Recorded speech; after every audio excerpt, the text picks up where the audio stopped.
Cool. And we are live. Welcome, everyone. We're going to wait here like just a minute or so while people are rolling in. As you're joining, it's always fun to see where people are watching from. So feel free to post in the comment, say hello, and maybe also include where you're streaming from. And if you want to include more details about like what you're working on, why you're interested in Flyte, or what you're building with Flyte, that's always really fun to hear about it too. But at bare minimum, say hello. For me, it's morning. I'm streaming from Seattle. Sebastian, you were just saying you're streaming from Berlin. What time is it in Berlin? 6 o'clock in the 6 evening. o'clock. Awesome. Yeah, welcome everyone. Again, we'll get going here in a minute. I'll do a quick introduction, and then Sebastian's going to be giving an awesome talk on quick prototyping with Flyte, OmegaConf, and Hydra. And I see people joining. Again, it's always fun if you say hello in the chat. All right, so I'll do some quick notes at the beginning here, and then we'll go right into the presentation. Awesome. Someone said hello. All right, so welcome to the Flyte, this Flyte community presentation. Again, we'll wait a couple minutes really for people to start rolling in. And let me bring up a note real quick. Cool. So the goal of this meeting is to share Flyte related stories and knowledge. And we have Sebastian here with us to do that this month. If you have a story as well that you want to share, if you're building something cool, let us know. The best place is in the Slack channel.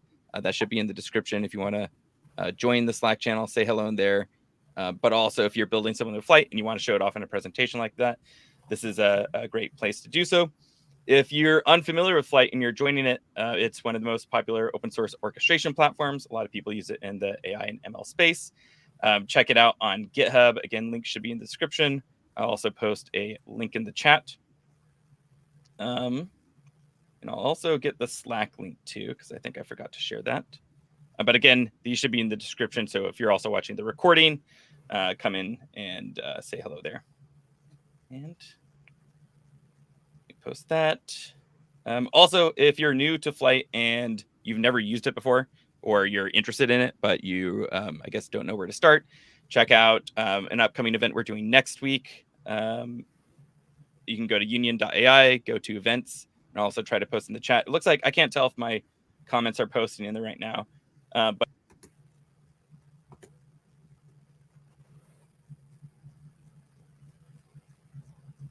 is it me or we lost Sage? I think we lost him. All right. Let's keep it going. So, yeah. Again, if you're new to the project, go to the repo, kind of learn a bit of it. We also have a website, flyte.org. And friendly reminder that Flyte is a Linux Foundation hosted project. So this meeting falls under Linux Foundation's Code of Conduct, which basically means be nice to each other, as you usually do. So yeah, we host this meeting once per month, and the recording lives both in the Flyte YouTube channel under the community presentations playlist, or you can replay always here from LinkedIn. I see Sage back again. Yeah, my apologies. Can you hear me? I don't know how long I disappeared for because I was giving a whole speech and then I was gone. The world means that. Sure. Yeah. Welcome back. Thank you. I mean, I think you covered it. I'm sure the main thing is we're going to talk about Flyte, and I don't know if you have it. Yeah, I think I'm having slow internet. You should take it away. Yeah, no problem. So yeah, with that, let's get to it. Really pleased to have Sebastian here. And yeah, welcome, Sebastian. I don't know if you mind introducing yourself real quick and probably sharing something you enjoy doing outside work before going to your presentation. Yeah, hi everyone. I'm Sebastian Schulze from Germany. What do I enjoy doing apart from Flyte? Well, mostly lots of sports, I guess. Anything involving a ball is kind of my distraction from work and from hacking around. So yeah. And when I'm at work, I work for Merantix Momentum. I'll talk a little bit about that in a second. And it's very kind of you to have me here.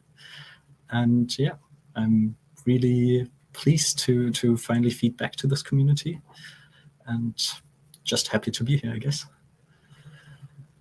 And yeah, with that, let's get started.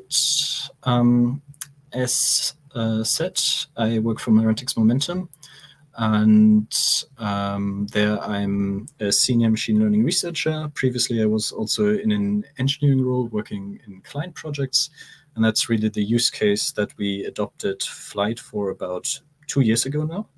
And recently we contributed a small plugin for OmegaConf as a first step towards a larger Hydra integration with Flyte, which is basically what my talk is going to be about. And before I get started, just a couple of small disclaimers. So first off, this is obviously not being built by myself at all, or not exclusively by myself, I should say. So a big shout out to all my past and current colleagues who contributed to this, in particular Miha, who really helped push this plugin over the line. The second disclaimer I'll make is that much of this was developed over the last 2 years, I would say. So some of it even before Flyte 1.0 was released. So not everything that I'll present today is 100% relevant anymore, but I still think it's kind of useful to see where we came from when we built this stuff. And a final disclaimer, if you listen to the talks by Fabio Kreitz about how Flyte was being used at Merantix in the past, then some of what I'm talking about might appear awfully familiar to you already. With that out of the way, what am I actually going to talk about? So first off, I'll give a bit of background about Merantix Momentum, what we do, and who we are. Then I'll talk about why we adopted Flyte and how we use it. I'll give a very brief intro into Hydra and the OmegaConf packages, and talk a little bit about why we want to integrate them with Flyte, what we hope to achieve through that, and then come to the plugin itself. And finally, I'll sketch out what we built on top of the plugin and what we hope to open source at some point in the future. So yeah, with that, let's get started. Who's Merantix Momentum, or what is Merantix Momentum? We are a Berlin-based startup that was founded in 2019. We are currently about just under 60 employees, and we are basically a project company that's mainly targeting sort of small to middle-sized enterprises, for which we try and develop bespoke, somewhat niche ML solutions that are not really covered by the big ML frameworks and products out there. And we do this sort of along 5 pillars, or whatever you want to call them. So we have classic strategic consulting. We also do foundational ML research within a sort of broader AI ecosystem, particularly rooted here in Berlin, but also, I mean, if I look at the chat, pretty much all over the world. And then our primary activity, I guess, is implementation projects where we develop solutions for our customers and also operate them for them. So we have a dedicated MLOps offering. And this is really where Flyte comes in clutch for us. As I mentioned, we adopted Flyte about 2 years ago. At the time, many of our implementation projects were very small scale POCs or MVPs. We had relatively small project teams and small code bases that could easily fit into 1 or 2 containers that we're developing and still are developing in Kubernetes on GCP. And a very clear focus of our work was actually model development. So there was lots of ML experimentation going on, and this is when we adopted Hydra for configuration and experimentation management. And unfortunately, at the time, deployment was not really a thing. Most of our projects with us ended with us just delivering a model within a single container or something like that. And from there, we wanted to kind of scale up and out to where we are today, to building full-scale end-to-end systems. So we wanted to have an integration with sort of a full stack component that was actually usable. And with this came requirements for continuous retraining when new data became available or the models got outdated for whatever reason. We also needed to continuously deploy the new models into these live systems. And all of this should happen largely autonomously, because doing this manually is obviously just not a way forward. And yeah, for us, the solution, or at least one big piece of the puzzle was the adoption of Flyte, which really gave us a way of formalizing our ML workflows into clearly defined different ML components, and it also gave us a handle for then scheduling and executing these components. To put it maybe into a slightly different picture, at the beginning we were at this MLOps level 0, where pretty much everything happened manually. So you had scripts that were manually invoked for data preparation, model training, and so on and so forth. Eventually, the final model would sort of fall out into a model registry, and then it would be served, as I said, maybe in a container or something like that. And with Flyte, we were able to move to a somewhat more complex setup at MLOps level 2. So we still have this development component, obviously, and it still remains core to what we do. But now we are not thinking in terms of individual scripts or models, but we are really thinking in terms of pipelines. And once we are happy with the pipelines that we've built and the models that we train with them, these pipelines go into our GitHub repo in our case, and there the automation kicks in for us. This is enabled through GitHub Actions, which take these pipelines, take care of registering them with Flyte, and then also scheduling and executing them in sort of the staging and production environments. And once the pipelines have run through, again, the models fall out into a model registry where the full stack components can grab them, integrate them into whatever it is they're doing. And yeah, then we have a sort of ready-made system. And as I said, Flyte is really a core aspect of this construct for us. The second thing that we needed is, or that we make quite heavy use of, is Hydra for managing different configurations. This is quite central to what we do because we do keep developing new pipelines and new models. And Hydra kind of hides in each and every of these steps a little bit. So in this experimentation phase, we use it to track our ML experiments or to configure our ML experiments. And then in these steps 2, 3, and 4, we also make use of Hydra to actually configure the pipelines themselves. So to specify which Docker containers to build, which tags to associate with them, how to match tasks, like Flyte tasks, to Docker containers, which environments to deploy the pipelines in, defining execution schedules, and all of that. So with that being said, what is this Hydra thing? If you look at the documentation, it says something like Hydra is a framework for elegantly configuring complex applications. And what they mean by this is they assume you have a single point of entry into a Python app, like for instance, a Python script or something like that. In our case, this would be the invocation of our ML pipeline, and that this single point of entry accepts a config object that kind of governs how this pipeline behaves.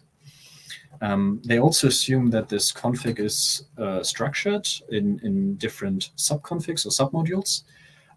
So for instance, for us, it's quite natural to think about configs that pertain to data extraction, another set of configs that say pertain to model training, and so on and so forth.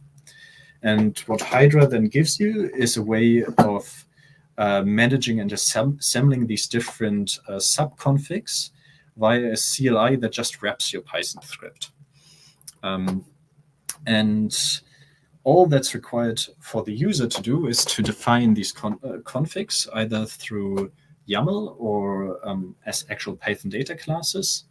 And on the right-hand side, you can see what this might look like. You have your sort of example script or application here in this as this example.py. And then you have a folder for all your configurations, in this case, YAMLs. And within this, you have a top-level config that holds kind of all your default choices for your configuration assembly. And then each of these sub-configurations gets its own subfolder. So in this case, you just have one for selecting a data set and one for selecting a model. And within there are the YAMLs that hold the details for the respective choices. The other thing you have to do in order to use Hydra is you have to annotate that single entry point with this Hydra main decorator, where you point to your config folder and to this default config. And then just by having that, what falls out is this command line interface through which you can assemble your config. So you can specify these choices. So in this case, I'm not using my default dataset, but the CFR10 dataset, and you can see that these entries now correspond to this selection. I can also specify manual overrides, and Hydra gives you quite a few more utilities. So you can inspect your config, your fully assembled config, before you actually invoke your application. You can run or you can launch your application multiple types in sort of a, I guess, grid search style sweep. And there are plugins for different launch types. So you could deploy this script as, say, a Ray job, or in our case, a Flyte pipeline. Beyond this, there's some general purpose utility functionality, I guess, that allows you to quite easily configure your Python logging, or also to instantiate Python objects from descriptions within your config. The core assumption, though, that's kind of hidden away here, is that this config object is of this dict config type. And that's something provided by the OmegaConf package. And so let's have a quick look at what that looks like. OmegaConf itself says it's a YAML-based hierarchical configuration system, and you can really think of this as nested dictionary-like objects, which can be created from a bunch of different sources. So on the right-hand side, you see how you might do this based on a YAML. So this would be the YAML file, and then you can simply load it here. And if you print it out, you basically get your YAML back, right? You could achieve the same result by using a nested dictionary, which would look something like this here. So again, you have your dataset dictionary and your model dictionary, and then the entries within there. And once you have this config object, you can use this style notation access to retrieve the individual fields within your configuration and use them in some way in your application. In the same way, you would also be able to make assignments or reassignments to these fields. You can merge your configurations and pretty much do any manipulation that you would expect from this container-style object. Beyond this, you get some quite powerful mechanisms, though. One is this interpolation mechanism, which you see up here. So this would be a way for you to reference environment variables, for instance, from outside your program. You could also, for instance, insert timestamps in this way dynamically into your config when your application launches. You could cross-reference between different parts of your configs. And do all sorts of crazy constructs to make sure you end up with whatever config you actually want to feed into your application.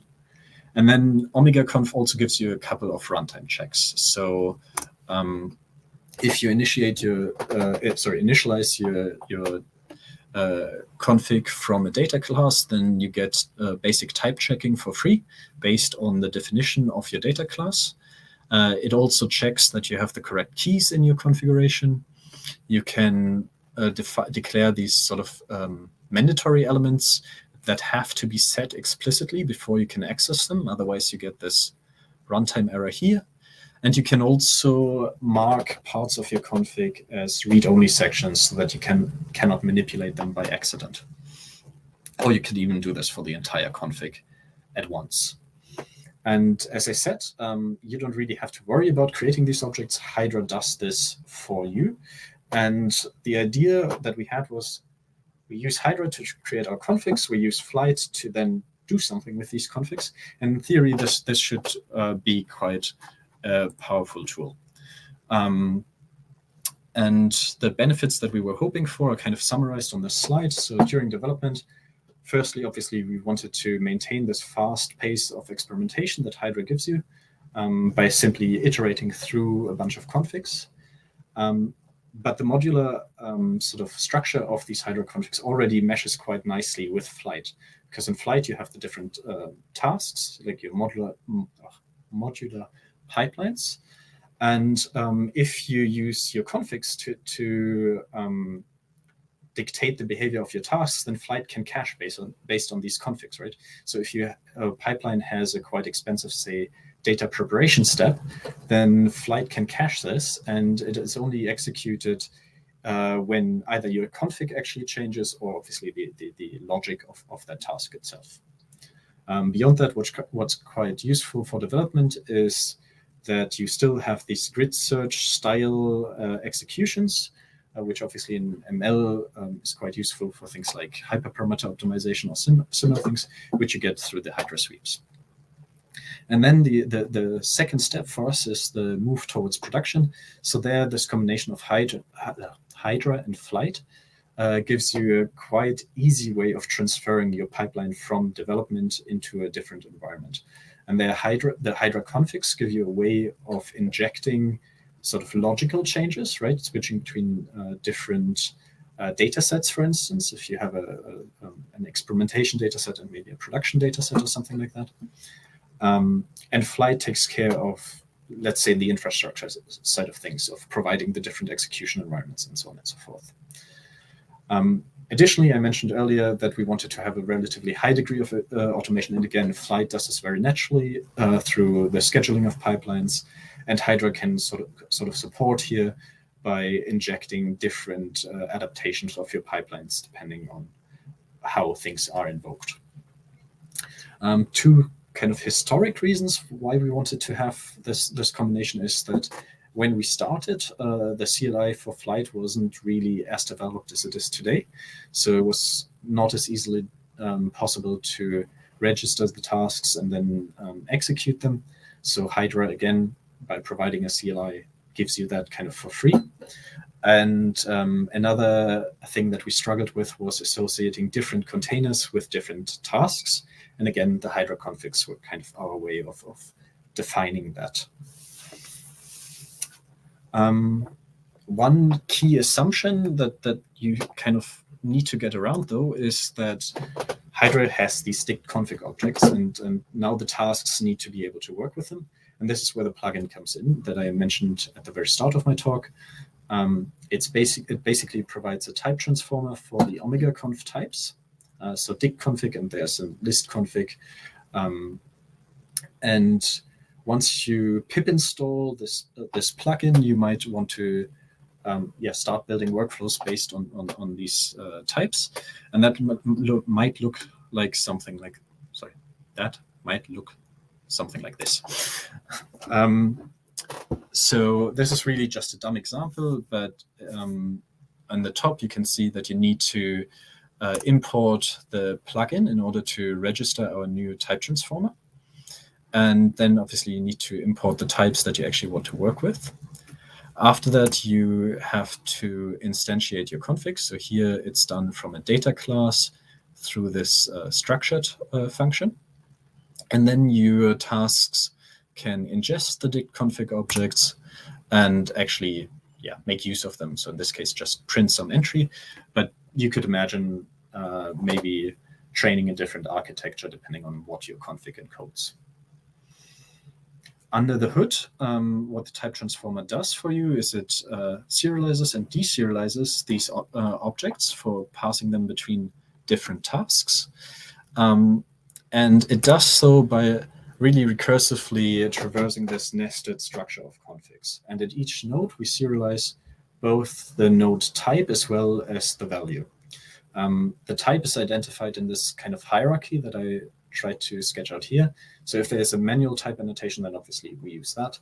If a data class provides type hints, then we use the types defined from the data class definition, and otherwise we kind of fall back onto runtime inference.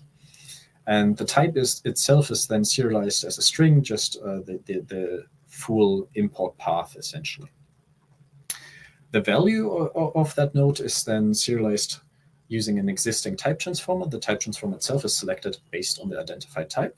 And this is kind of the first caveat. You can only use types within the config for which type transformers exist.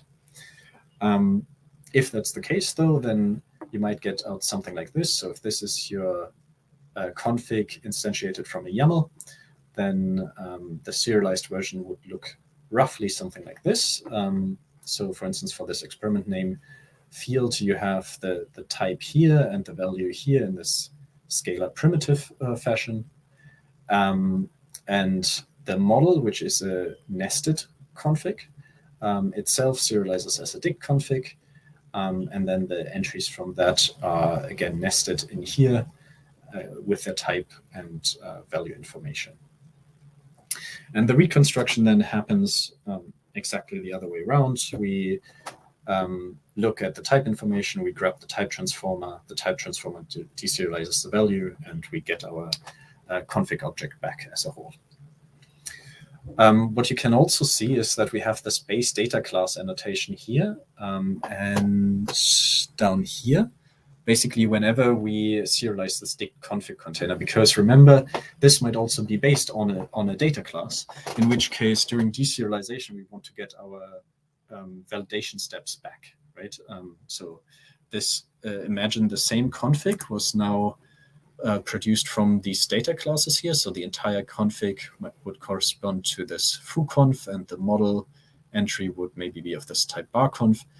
Then this is coded explicitly here, so that during deserialization, we get our type checks and field checks back. And this is sort of the second caveat that comes with this plugin. Sometimes your serialization environment and your deserialization environment might not look exactly the same. So these data class definitions might not be available to you.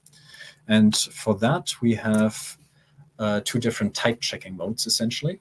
The first is what I've just shown, where the data class information is always encoded. And this requires this data class definition to also be available in your execution or deserialization environment, essentially. We have a weaker version where this data class information is discarded during the initial serialization of your config. So even if you had a data class underlying your config, the serialization would still look something like this.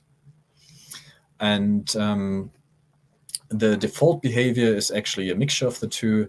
If there's a data class encoded, then it tries to find that definition and validate it. Otherwise, it just falls back into the dig config mode. And you can set this mode yourself using these functions here, either as a global setting or within a context. And yeah, with that, you're pretty much good to go to use the dig config types within your own workflows.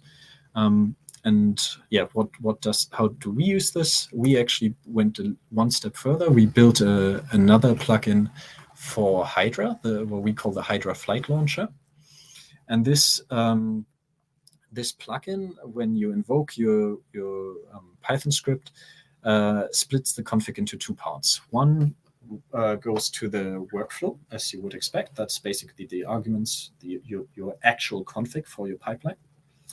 And the second controls the definition of your pipeline. So one is the input to your pipeline, the other is the definition of your pipeline. And in there are fields that control which Docker images to build, under which tags and names to register them, how to associate them with tasks and workflows, which environments to register these to, and whether or not to schedule workflow executions and that kind of stuff. And with that, we basically have what we were setting out to do. We have a Hydra CLI for Flyte that allows us to have all the niceties of Hydra and the powerful mechanisms that Flyte provides us with. We hope to open source this at some point in the future, whenever we have the capacity to do so. But in the meantime, we hope that the OmegaConf plugin already enables some maybe slightly simpler use cases. And if you're interested in the full setup, then I'd encourage you to look at Fabio's talk that I listed at the bottom, where he goes, I think, into quite a bit of detail how that stuff functions. And with that, I'm at the end. If there are any questions, I think we'll take them now. Otherwise, you can also always reach me under the email address listed there. And if you're interested in what Momentum or Merantix Momentum does in general, then there's our website listed on this slide as well. Hey, Sebastian, that was great. Thank you. Is there any question? Drop it in the chat, regardless of where you're watching, either on YouTube, LinkedIn. You can drop your questions there, and we can pop them up here. In the meantime, I had, I think, one. I was curious on the process that you mentioned, going from individual scripts to pipelines.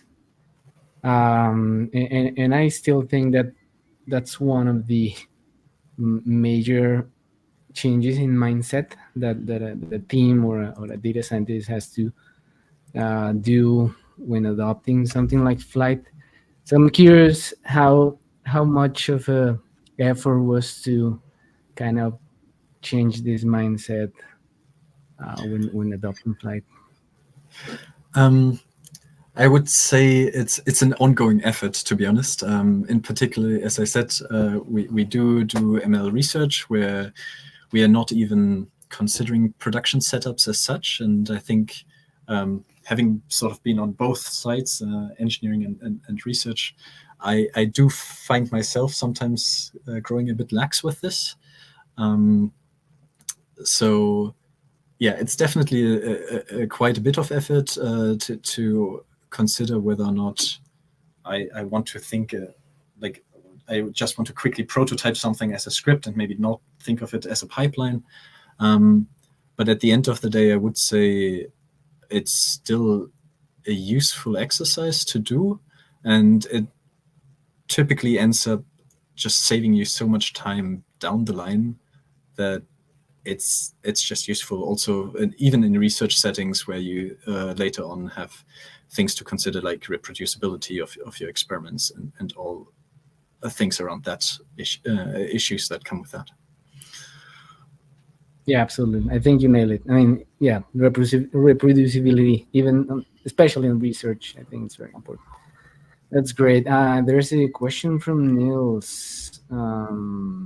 Yeah, what are some other ML use cases that this plugin helps with, other than hyperparameter optimization? I mean, so as I mentioned earlier, like the original motivation, I guess, wasn't actually hyperparameter optimization, but it was just having one CLI to seamlessly switch between local development and cloud development, and yeah, being able to register your pipelines through that.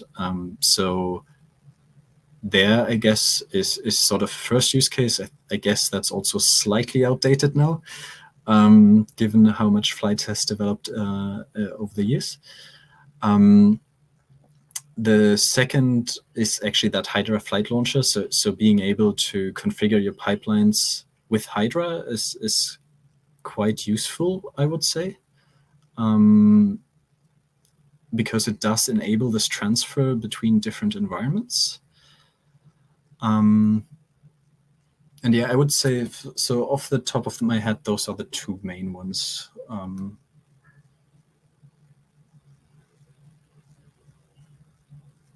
Yeah. Cool. Great. Thank you. All right. If there is no other question, and yeah, even if you're watching the recording, please drop your questions in the chat. We'll try to follow up, and you can, if you want to really follow up the discussion, join the Flyte Slack. Let me see if I can show this here. And also, yeah, flyte.org. And also, yeah, just go to the FlyteKit repo, plugins, and you can find there the FlyteKit OmegaConf plugin that Merantix Momentum open sourced it. So, yeah. With that, thank you so much for watching, and thanks, Sebastian, again. Thanks for having me. That was good. Awesome.